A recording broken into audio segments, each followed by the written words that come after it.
Понякога светът просто натежава. Не защото си слаб, а защото си човек. Отчаянието идва тихо, не винаги с плач, понякога с тишина. С онова усещане, че си опитал всичко и пак няма смисъл. Истината е, че отчаянието не се появява от нищото.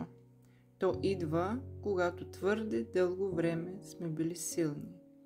Когато сме се усмихвали, въпреки че вътре ни боли. Когато сме продължавали, дори когато не сме имали сили. И тогава умът започва да шепне: няма изход, няма защо. Но има. Винаги има. Отчаянието не е враг. То е сигнал. Една вътрешна молба за почивка, за нежност, за нов смисъл. Не се наказвай, че си стигнал до тук. Това не те прави слаб, това те прави жив, защото само живите усещат болката толкова дълбоко. Ако днес ти е трудно, спри за малко. Не бягай от мрака, просто седни с него. Питай го, какво искаш да ми покажеш?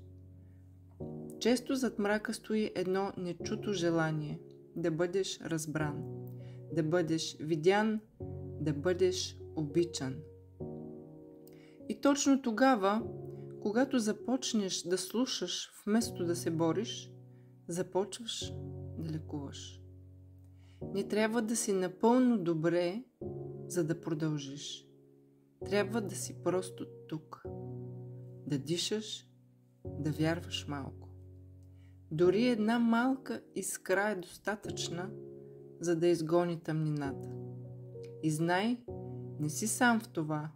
Някъде там, в този момент, някой друг също се бори да намери светлината.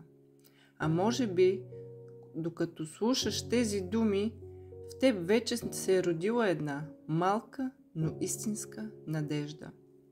Аз съм надеждата и ще ти напомням винаги: има път, има утре, има теб.